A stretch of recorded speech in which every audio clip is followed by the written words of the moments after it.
할렐루야. 네. 즐거우십니까? 네. 뭐가 그렇게 즐거우십니까? 성도님도 언제 가장 즐거우십니까? 네. 언제 기쁨을 많이 느끼십니까? 우리가 살아가다 보면 소소한 즐거움도 있고 때로는 아주 큰 기쁨을 경험할 때도 있습니다. 집에서 그냥 소소하게 맛있는 거 먹을 때, 그럴 때도 매우 좋고요. 또 이제 여름 시즌이 다 지나갔지만 얼마 전까지 매우 뜨거운 그 여름에 시원한 곳으로 휴가를 가고 여행을 가면 1년에 많이 있는 휴가는 아니지만 그런 자리에 가서 또 큰 기쁨을 누리기도 합니다. 사람들은 모두 즐거워하고 기뻐하고 싶어 합니다. 그래서 영국 속담에는 이런 말이 있다고 합니다. 하루가 즐거우려면 머리를 하고, 일주일이 즐거우려면 여행을 하고, 한 달이 즐거우려면 차를 사고, 1년이 즐거우려면 집을 사라. 이 속담에서 하는 이야기는 뭔가 가졌을 때 기뻐하는 것입니다. 기뻐하는 기간이 길어지고 가지는 것의 크기가 점점 커집니다. 가지는 것의 그 크기와 기쁨의 크기가 비례하는 그런 모습입니다. 뭔가를 새롭게 가지면 즐겁습니다. 기분 좋지 않으십니까? 저도 필요해서 어쩔 수 없이 구매를 했지만 제가 사용하고 있던 태블릿 PC가 한 10년 정도 쓰니까 이제 살살 가더라고요. 그래서 지난주에 좌우의 날선 카드로 새 태블릿 PC를 샀습니다. 좋더라고요. 소유하면, 뭔가 새로운 걸 가지면 기분이 좋습니다. 근데 이 비슷한 속담이 중국 속담에도 있는데, 중국 속담의 마지막은 이렇게 이야기합니다. 평생이 즐거우려면 남을 도와라. 그 속담에서는 베푸는 것에 대한 즐거움도 이야기를 합니다. 그런데 즐거움에 대해서 이것보다 좀 더 와닿는 이야기를 저희 교수님께 들었던 적이 있습니다. 인생의 즐거움이 느낌표에서 온다는 겁니다. 뭔가 새로운 걸 깨달았을 때, 뭔가 새로운 사실을 알게 되었을 때 즐거움이 찾아온다고 합니다. 그러면서 하셨던 말씀이, 그 때문인지 모르겠는데 아마 그 때문인 것 같은데, 그래서 학자들이나 또 목회자들이 오래 산다. 즐거워하면 건강에 좋으니 학자들이나 목회자들, 연구하면서 새로운 걸 깨닫는 순간들이 많으니, 즐거움을 많이 느끼니 오래 산다. 그러면서 한마디 더 이어가셨습니다. 여러분들 목회하시면서 나중에 혹시 오래 살지 못하면 말씀을 연구를 안 했을 수도 있습니다 라는 농담까지 해주셨습니다. 뭔가 새로운 걸 깨달을 때 기쁘지 않습니까? 우리의 삶 가운데도 하나님 말씀에 대한 그런 물음표들이 먼저 있고, 또 그 말씀을 깨달아가는 즐거움들이 있었으면 좋겠습니다. 말씀을 사모하면서 예배 자리에 나오고 서로 함께 그 은혜 받았던 것들을 나누면서 은혜의 느낌표들, 신앙의 그런 즐거운 느낌표들이 계속 찍혀가는 우리 교회가 되었으면 좋겠습니다. 오늘 말씀에도 즐거움의 장면이 등장합니다. 무언가를 잃어버린 두 사람이 나옵니다. 그리고 그것을 찾은 기쁨으로 함께 사람들과 그 기쁨을 나누는 장면이 나옵니다. 읽지 않았던 그 뒤에 잃어버린 탕자를 찾는 아버지의 이야기도 사실 동일한 메시지를 가지고는 있지만 어느 정도는 그 기쁨의 모습이 이해되지 않을까. 하지만 이 두 사람의 모습은 도대체가 이해되지 않는 모습이어서 오늘은 탕자의 이야기는 제가 뺐습니다. 어쨌든 기쁨을 나누는 이야기를 이야기하고 있습니다. 그런데 주제는 분명히 기쁨과 즐거움에 대한 것인데, 이 배경은 조금은 긴장감이 있고요. 그리고 이 즐거움을 나누는 모습은 사실 크게 공감되지 않는 모습입니다. 지금 예수님께서 이 비유를 말씀하실 때 이 장면을 보면 모든 세리와 죄인들이 말씀을 들으러 가까이 나왔다라고 합니다. 모든 세리와 죄인들이라고 하는 이야기에서 수많은 사람이 모였던 것 같습니다. 그런데 그 자리에 또 다른 사람들이 있습니다. 바리새인과 서기관들이 수군거려 이르되. 당시에는 성전 중심의 사회였습니다. 여호와 하나님을 믿는 유대교 중심의 사회였습니다. 그러다 보니 하나님의 말씀을 듣는 것은 매우 중요한 일입니다. 예수 그리스도는 우리에게는 구원자이지만 이때 당시에는 이 사람들에게는 랍비입니다. 하나님의 말씀을 전하는 사람인 거죠. 그러니 그 말씀을 전한다 하니 당연히 모이겠죠. 근데 예수님의 그 말씀이, 그 가르침이 뭔가 남다르다라는 소문들도 많이 퍼집니다. 하나님 말씀을 해석하고 알려주는 것들이 기존에 들어왔던 다른 랍비들의 이야기와 다르다라는 거죠. 그래서 더 많은 사람이 모입니다. 우리도 유명한 설교 잘하는 목사님들 부산에 온다 그러면 그 집회에 많은 사람들 모이지 않습니까? 예수님 그런 모습인 겁니다. 병자를 고치시고 죽은 자를 살리시는 기적들을 일으켰던 모습들도 소문이 많이 납니다. 그러니 그 자리에 당연히 많은 사람들이 모일 수밖에 없습니다. 소위 말하는 랍비계의 라이징 스타입니다. 점점 떠오르는 랍비인 거죠. 근데 그 자리에 바리새인과 서기관들이 수군거리면서 있습니다. 이 두 종류의 사람들은 매우 이 자리가 불편한 사람들입니다. 이들은 율법의 권한을 자신들이 가지고 있다라고 생각했습니다. 회당에서, 성전에서 율법을 가르쳤고 또 그것으로 사람들을 판단했습니다. 그런데 예수님께서 하나님의 말씀을 가르치시는 그 권위가 남다르다라는 이야기를 듣고 사람들이 예수님께 계속해서 주목하니 이들이 불편한 거죠. 복음서를 읽다 보면 이들이, 바리새인이나 서기관들이 예수님께 이런 이야기를 하는 장면들이 있습니다. 질문을 할 때 예수를 시험하여 이르되 라는 표현들이 종종 등장합니다. 이들이 사실 처음부터 예수를 미워하지는 않았습니다. 이 질문에 예수를 시험하여 이르되, 여기서 보면 예수 그리스도를 공경에 빠뜨리려는 그런 술수의 질문들도 분명히 있긴 합니다. 동전을 가지고 와서 이것을 가이사에게 바치는 것이 옳은 것입니까? 그런 질문들. 그런데 또 한편으로는 예수님이 인기가 많은 것 같으니, 말씀 해석을 잘하는 것 같으니 바리새파로, 사두개인파로 입당시키려고 테스트하는 그런 질문이었던 장면들도 있습니다. 그런데 어떠한 의도를 가졌든지 질문마다 예수님의 대답은 이들을 궁지로 몰아넣죠. 가이사에게 바치는 것이 옳습니까? 라고 물었을 때 옳다라고 하면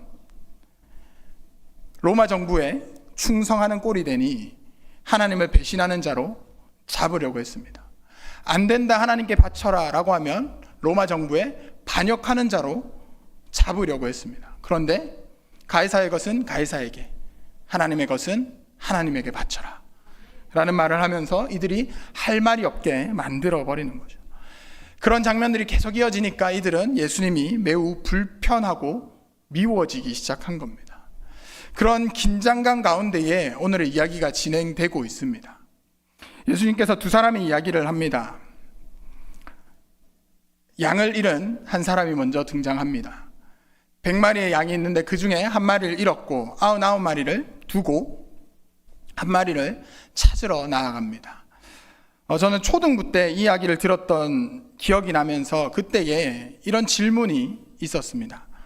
제가 이 질문을 전도사님께서 혼났던 기억이 있는데요. 전도사님, 그러면 99마리는 그대로 있어요? 라는 질문이었습니다. 저도 어릴 때 오랜 시간은 아니었지만 짧은 시간 집에서 강아지를 길렀던 적이 있습니다. 제가 초등학교 때니까 90년대거든요. 그때 뭐 이렇게 목줄을 해야 된다, 입마개를 해야 된다 이런 개념이 없을 때거든요. 그냥 문 열어놓고 키웠습니다. 학교 갔다 오면 애가 없습니다. 하루 종일 어디 돌아다니다가 밥때 되면 들어오는 거죠. 돌아다니다가 어디서 뭐 얻어먹으면 한 이틀 안 들어오기도 합니다. 그런 기억이 있다 보니까 전사님께 그런 질문을 했습니다. 한 마리 찾으러 가면 이 99마리 도망가지 않을까요? 물론 예수님의 이야기는 거기에 포커스가 있는 건 아니죠. 어린 시절 그런 엉뚱한 질문을 했던 기억이 있습니다. 어쨌든 99마리를 두고 이 한 마리를 찾아내기까지 간절히 찾아다닙니다. 그리고 또 한 여인이 나옵니다. 10드라크마를 가졌는데 그 중에 하나를 잃어버렸습니다. 그 하나를 찾기 위해서 집을 쓸고 여기저기 다 뒤지면서 열심히 찾는 장면이 나옵니다. 여러분 우리가 뭔가 소중한 걸 잃어버리면 이렇게 간절히 찾지 않으십니까? 저에게 이 말씀이 더 와닿았던 것은 실제로 주중에 제가 뭔가 하나 잊어버려서 정말 간절히 찾았던 적이 있습니다. 집 이곳저곳을 다 뒤지고 제가 그것을 봤던 마지막 기억 이후로 교회에서 들렀던 모든 장소를 돌아다니면서 한 2시간 정도 계속 찾았었습니다. 이 목자도 이 여인도 그 한 마리의 양을, 한 드라크마를 정말 간절히 찾아내기까지 끝까지 찾으러 다닙니다. 그리고 마침내 찾았습니다. 마음이 어땠을까요? 정말 즐거웠겠죠. 저도 제가 잃어버렸던 걸 찾았을 때 정말 안도했습니다. 양 한 마리를 찾았을 때, 드라크마 하나를 찾았을 때 정말 기뻤을 겁니다. 그런데 그 이후의 일이 전 도저히 이해가 되지 않았습니다.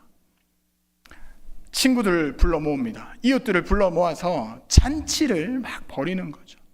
내가 어린 양을 찾았다. 잃어버렸던 양을 찾았다. 나 동전 하나 잊어버렸는데 이거 찾았다. 같이 즐기자. 그리고 경제적인 측면에서 보면 말도 안 되는 겁니다. 드라크마부터 한번 먼저 볼까요? 다른 복음서에서는 데나리온으로 표현되는 같은 단위의 금액입니다. 하루 일당 정도입니다. 한 드라크마. 지금으로 치면 한 10만 원 내외 정도 되는 돈인 것 같습니다. 이걸 찾았습니다. 그런데 잔치를 벌입니다. 10만 원 소중한 돈입니다. 큰 돈일 수 있습니다. 그런데 이걸 찾았다고 잔치를 벌입니다. 어린 양은 어떨까요? 역사 자료나 고고학 자료를 찾아보니 이때 당시에 양의 사용하는 것들은 다양한 측면이 있었습니다. 가축의 재산으로 또 사용을 했고요. 그 가운데 건강한 아이들은 또 이렇게 잘 자식 번식을 해서 재산을 불리는 용으로 사용하기도 했고, 고기로 쓰기도 했고, 가죽을 벗겨 쓰기도 했습니다. 또 이들에게 가장 중요한 것은 하나님께 제사 드리는 제용으로 사용하기도 했습니다. 어쨌든 평범한 어린 양 한 마리의 가격이 5데나리온에서 10데나리온, 그러니까 5일치에서 10일치 정도의 일당이면 살 수 있었다고 합니다. 50만 원에서 100만 원 정도면 살 수 있는 거죠. 큰 돈입니다. 그런데 이걸 찾으면 내가 잃어버렸던, 손해보았던 걸 찾았습니다. 그러면 이제 손해보지 않는 상황이지 않습니까? 그러면 그걸로 기뻐하고 안도하면 괜찮지 않습니까? 그런데 사람들을 불러 모읍니다. 친구들을 불러 모으고 이웃들을 불러 모읍니다. 그리고는 잔치를 벌입니다. 여러분, 잔치하면 돈 얼마나 쓰십니까? 드라크마 하나 찾았다고 손해 안 봐야 되니 한 7, 8만 원, 10만 원 찾았으니 한 7, 8만 원 충분할까요? 잔치인데 수십만 원, 어쩌면 수백만 원을 쓰게 됩니다. 이게 이 정도로 기뻐할 일이겠습니까? 제가 뒤에 탕자의 이야기를 뺀 이유가 여기에 있습니다. 아들을 찾으면 어느 정도는 이해될 것 같습니다.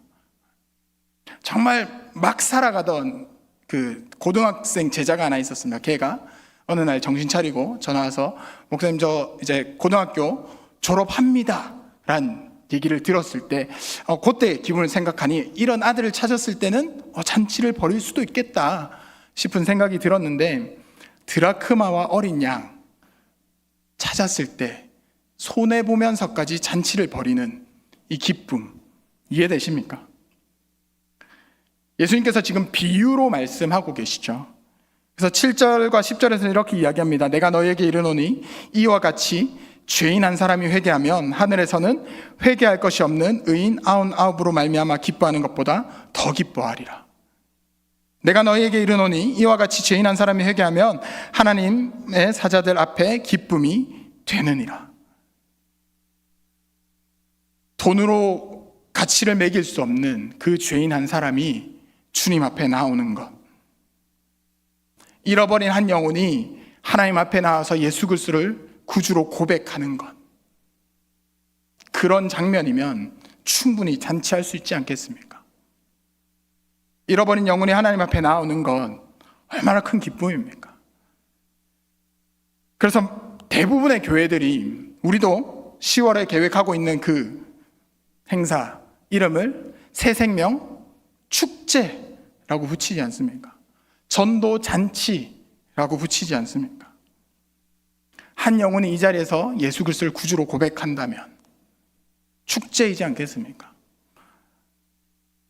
우리가 새 생명 축제를 할 때 얼마나 많은 분들이 오실지, 또 그분들 가운데에 몇 분이나 우리 교회에 남으실지, 또 그분들 가운데에 몇 분이나 진짜 예수 그리스도를 구주로 영접하실지는 모르겠지만 단 한 분이라도 이 자리에서 그런 고백을 하고 세례를 받는다라고 생각하면 정말 기쁘지 않겠습니까? 충분히 잔치할 수 있지 않겠습니까?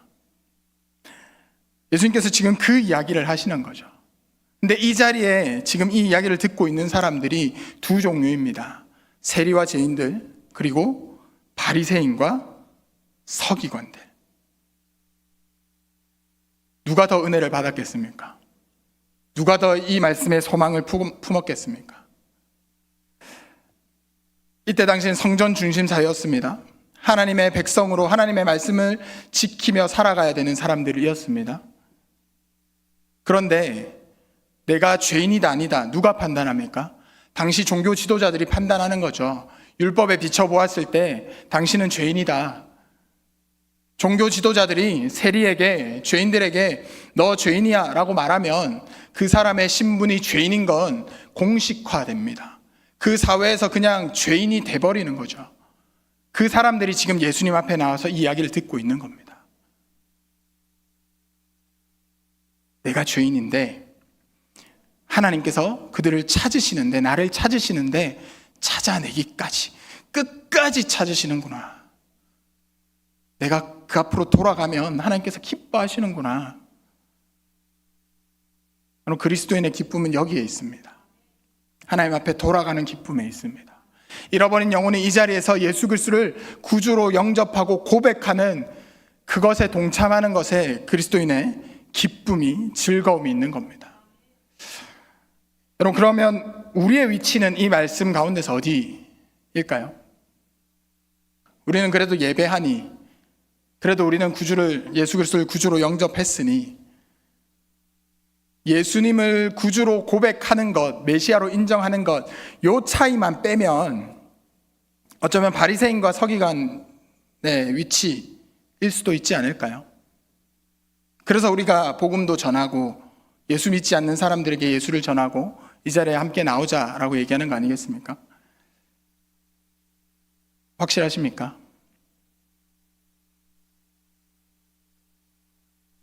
구원받은 자로 살아가지만 우리도 여전히 죄인으로 살아갑니다.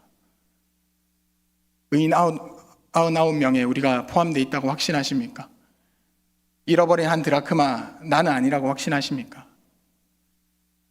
그리스도인의 기쁨은 복음을 전하면서 그들이 이 자리에 나와서 하나님의 자녀가 되는 것에 동참하는 기쁨도 있지만, 죄인임을 다시 한번 하나님 앞에 고백하면서 나의 삶을 다시 한번 돌이키고 주님 앞에 찾음받은 잃어버린 영혼으로 살아가는 것, 거기에 그리스도인의 참된 즐거움이 있는 겁니다. 계속해서 우리는 죄 가운데 살아갑니다. 육신을 가지고 있기에, 이 땅에 발붙이고 살아가고 있기에 예수님이 나의 구원자입니다 고백했지만 또 넘어지고 또 죄인으로 살아갑니다. 십자가를 바라보고 살아가야 하는데 어쩔 수 없는 인간이어서 세상을 바라보면서 걸어가는 거죠. 그러다가 하나님의 말씀이 들려올 때에, 그러다가 내가 기도할 때에 계속해서 십자가를 보려고 노력하는 것, 그게 그리스도인의 모습입니다. 우리가 복음을 전하는 그런 기쁨도 있지만 하나님 말씀 앞에 계속해서 올바로 서면서 나의 진짜 모습, 하나님께서 나를 찾아주시는 그 모습, 하나님의 품에 다시 안기는 그 모습으로 즐거움을 누려가는 우리 모두가 되었으면 좋겠습니다.